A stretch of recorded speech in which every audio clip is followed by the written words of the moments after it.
Good day, Magnus here again. If you're a long-term subscriber, you will know that you can typically judge how busy I've been by how much facial hair I have. So, yep, it's been a busy few weeks, 3 weeks, 4 weeks. We've been doing titanium cheese slicers, cheese graters, vegetable peelers. That's my machinist project.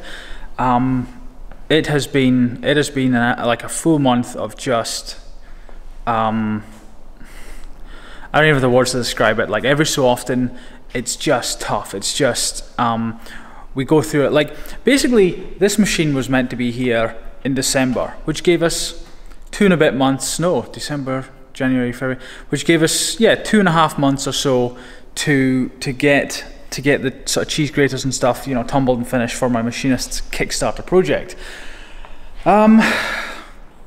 It didn't arrive until the first week of February, and so myself and Nathan, my employee, who I've mentioned once or twice before, new since December, we've just been absolutely solid. I think we've done about 300 hours on the tumbler, banging our heads against the wall, just, you know, 2 steps forward, 1 step back, 2 steps forward, 2 steps forward, 1 step back, tumbling the graters, the cheese slicers, the vegetable peelers for my machinist project.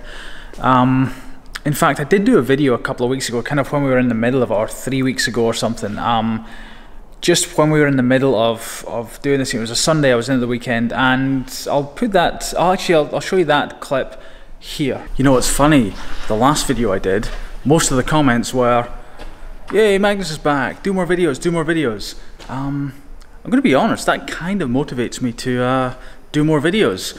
What I'm doing today is Sunday, so yesterday was obviously Saturday, and I spent that sort of just tumbling with the new machine. See how messy it is? You just have to accept it. Like, it's nice to keep a new machine nice and clean, or any machine nice and clean, but it just happens.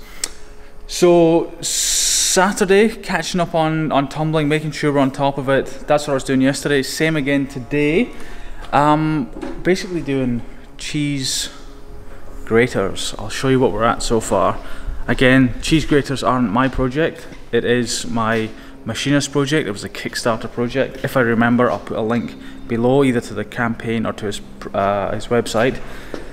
This is them here. So this is them at various stages. So these are good and finished. These are ones that need to be redone. Yes, like redone in tumbling, because we get like the minor, like little scratches. Like if there's one little hairline scratch, like half the length of your little fingernail, gotta be done again. This one needs the next stage, this one needs the next stage, this one needs the next stage. So these are half done. These are redo again. These are all good, 2 trays of good, and these are to be checked. So we keep them separated like this with egg cartons. This is like my new favorite thing, is egg cartons, because if they touch each other, they scratch each other. You know, because we take things to such a sort of a high finish, like such a good finish, then it creates more problems. You can't let them touch each other. Like you can't, you can't, when you pick them up and you put them in your hand, I don't know how many times I can say they just can't touch each other. But it's something we've learned. You know, we get redos because one will touch the other, and it's just like, oh, it's a mark, you know. But it makes it a little bit tricky. You're probably thinking, well, how do I use it? Like, how do I keep it good? And you know, when you buy something like that, you're probably not going to keep it that good. You know, it's inevitable. You know, like it's like buying a brand new car. You don't expect it to have a big scrape along the side, and you don't expect it to be perfect, especially if you're parking in car parks or, you know, that kind of thing. My machinist for these cheese graters and slicers and stuff, he wants this really good finish that I can do, except it's almost like a polished finish, but not quite, and it's really sort of unforgiving. And that's what he wants, and that's fine. So that's what I'll do.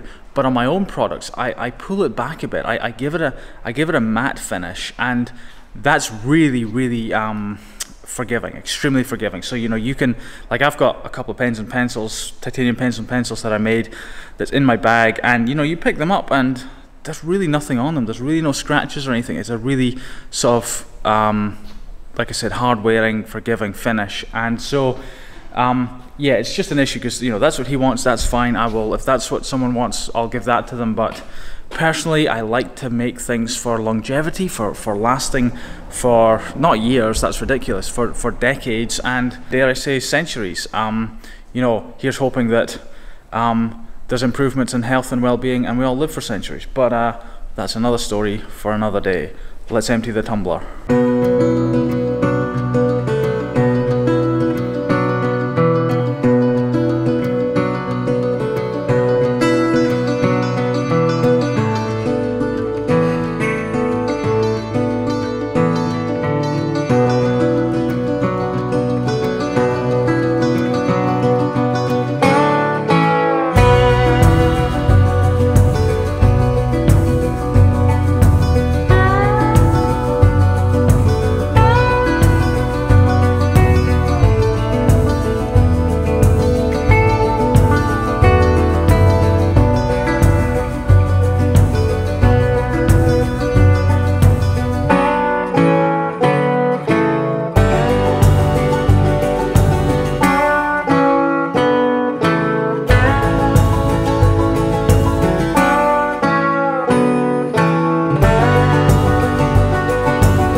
So that is over now. We've delivered to my machinist the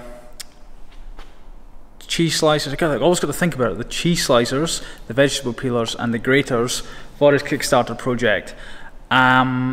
We've still got a few more to do, but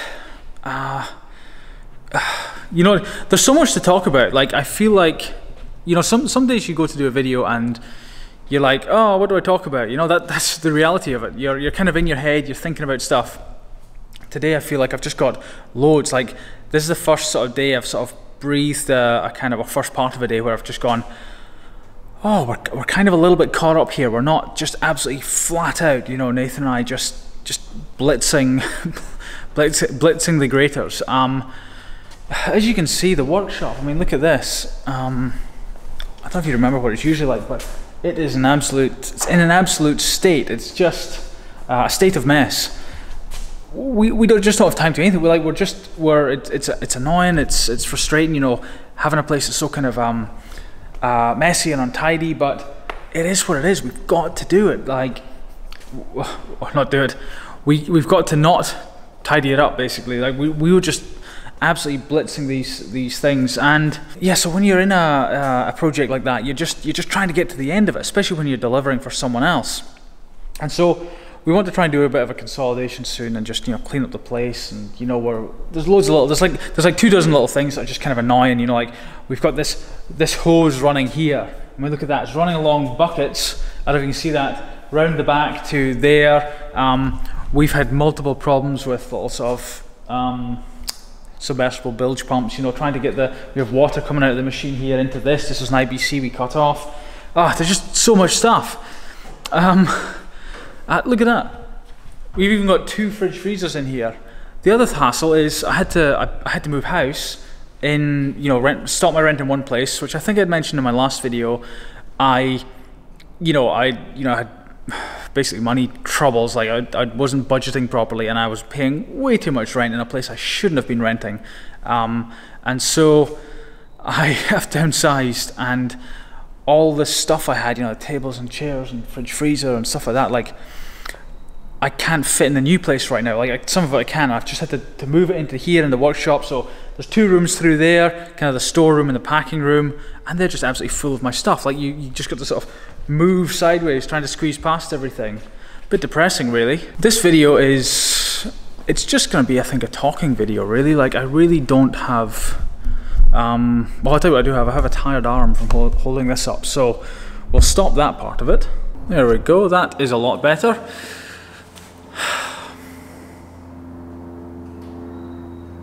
When you get to the end of projects and things, actually, let's rewind a bit. I was watching a video on YouTube the other day. A guy, it's a little bit squint. A guy did a tour of his business. You know, I can't remember, they did fountain pens or something, and he gave the analogy of, you know, like, you know, he makes his business look like it's a duck sort of swimming nicely and peacefully along the top of the water, whereas underneath, you know, the little duck legs are just going frantically, trying to keep everything looking like it's running smoothly, you know, like dealing with this, dealing with that, and, you know, putting out fires and whatnot. And it's such a great analogy. It's so true. It's not so much chaos here in the business. It's not chaos. What it is, the biggest problem I seem to face is that I make mistakes that are like leveraged mistakes. Like, for example, like let's say this cheese grater project we just finished. You know, we thought we could tumble it in however many hours or however long, and it turned out we had loads of redos. Like, they get like I think I mentioned earlier, like little scratches would happen, and it just took so much longer. The media we absolutely ripped through, and like that's not a big deal. Okay, we deal with that. Things take longer. That's the nature of the business sometimes. But I completely mispriced it. You know, of course, you know, doing outside work like that, you charge. You know, you estimate what it's going to cost, and you charge it for it. And I was so off the mark for what it cost. It's like a multiple of what it should have been, and there was, oh, I can't remember, like 600-700 graters, or well, graters, peelers, vegetable peelers, all combined, and so that mounts up to a lot of money, and it was money just gone. You know, like, so Nathan and I, for 4 solid weeks, you know, him doing it full time, me doing it semi full time through the day, sort of while I did the rest of the business, packing for other projects and sorting stuff out, and but I would also work at night and weekends typically as well. And so that full time, not only did we sort of not make any money on it, it's like a triple whammy. Not only did we not make any money, we lost money, and also there's the opportunity cost of not being able to do our own product. You know, like sort of launching another project or launching another design and getting that launched. So it's like a triple whammy when you screw up like that. And but it's never just a one-off like that. Like, you know, the pens I did before Christmas, like, we made so many mistakes. I'll probably even do like a post-mortem on that project at some point. I'm not really having a rant here. I'm kind of having a rant at myself. Like, I'm not even having a rant. Like, that's not, I've kind of gone off tangent here. I think what I'm trying to say is, you know, the business, you know, the website is, you know, you see these products and the nice photos and stuff like that. Well, on the newer products, anyway, the older products have less good photos. But as a side note, work in progress. Yeah. But behind the scenes is me making these massive mistakes that you know, typically cost lots of money. And, you know, if you're in business, you know, money, profit, cash flow, like, that's what keeps things going. And, you know, like I mentioned in my last video, at the end of last year, I got into a really bad position financially, and, you know, clawing my way out of it. And, you know, being in business 4 years, you're like, surely, you know, if you'd asked me like 2 years ago or a year ago, oh, where will you be now, Magnus, at the beginning of 2018? And I'll be like, oh, I'll be up there, we'll be making this profit, and we'll be doing this, we'll have this many products, and you know, where am I? I'm in like the worst position I've been in one way. Like, that doesn't sound quite right. I mean, I've got an employee Nathan, who is awesome. You know, he's been with me like 4 months and just phenomenal. You know, he's going to hopefully be able to do some CAD stuff, and that's what he's done before. So we'll start getting some more and better designs, and hopefully push more products out. You know, he's been picking up any of the machines we've been doing, and, you know, importantly, he can do a lot of the stuff that I do better. You know, like, it's one of the sort of downsides of what I do is that, actually, I don't know if you know this, but it's quite often the case, from what I understand, with sort of business owners, entrepreneurs, whatever you want to call them, that they are very good generalists, but not great at or a master or anything of any one thing. And that, you know, that perfectly describes me. I can kind of do everything here. You know, I can design, I can water jet cut. You know, we've got the water jet cutter over there. We've got the sanding machine. I can do a little bit of milling. I can, of course, do tumbling, the quality control, the packing, the designing of the packing, the ordering of the packing, the dealing with vendors and customers and customer support, like everything. I've done that for most of the few years I've been in business, 3-4 years in business, but I'm really not great at any one thing, and that's okay, because I can get people like Nathan and other people on board that are good at those things, and that's kind of where sort of the business will go. I'll hopefully share where I'm hoping the business is. I've completely lost my train of thought there. This is turning out to be a real random foray in the sort of weird, freaky brain of mine. I actually took a tangent of a tangent there, and I actually don't know where I am now. It was something about screw-ups.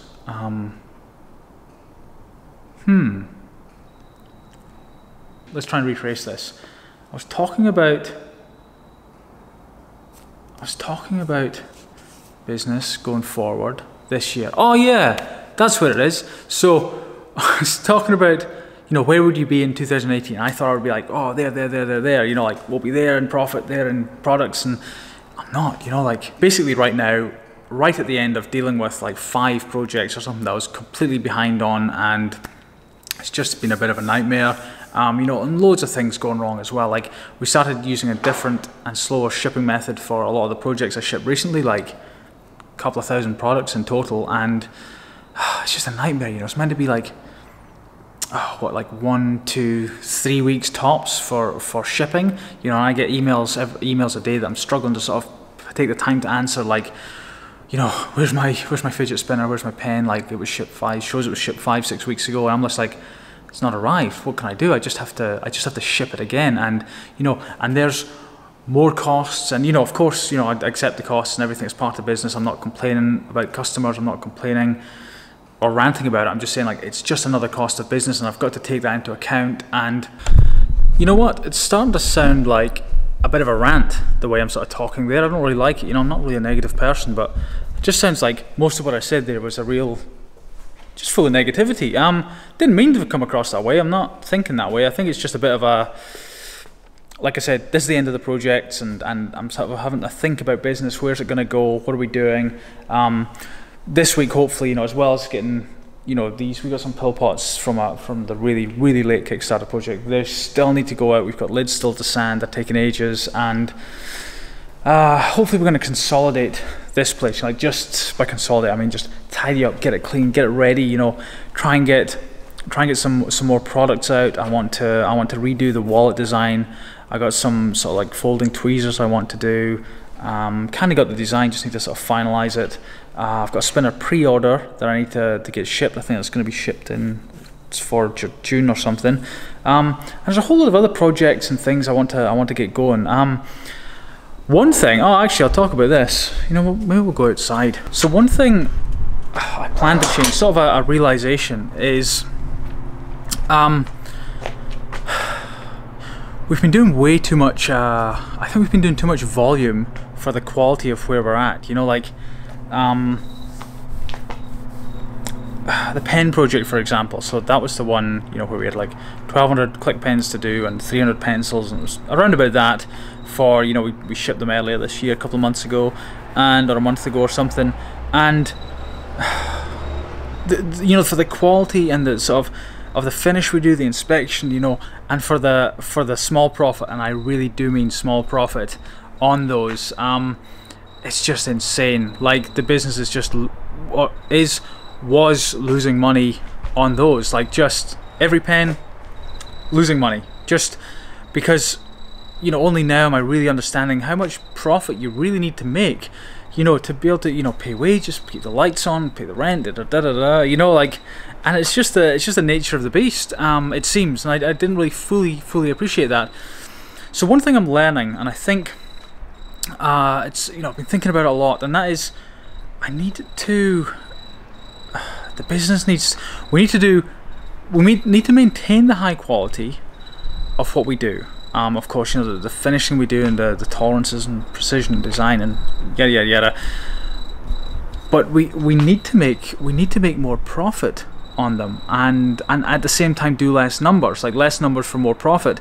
And like my products aren't that cheap to begin with. I know that. There's nothing I can do about that because it's what it takes to make what we make. You know, the titanium pen, the titanium spinners, the what other stuff? Titanium tweezers, little clips, carabiners, hanky, hookup, mechanical pencil, etc., etc. You know, it's all made here. We have to import everything into New Zealand. But you know, and I always want to. I want to give value to customers. You know, I want to try and keep it as cheap as I can. But if keeping it as cheap as I can and doing bigger numbers means that I can't keep the lights on and we go out of business, then who's gaining there?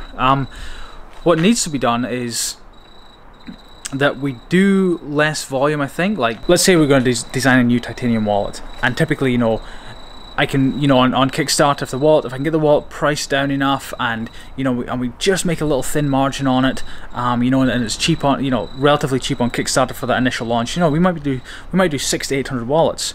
But what that looks like, here's the problem. What that looks like is, you know, we have a very thin margin on that, and we also have, and because we have a thin margin, you know, the price was quite a bit lower than it should be, because this is what's happened in the past. This is the previous Kickstarter projects. You know, I'd gone for this high volume and saw low margin, and so let's say we did that with the wallet.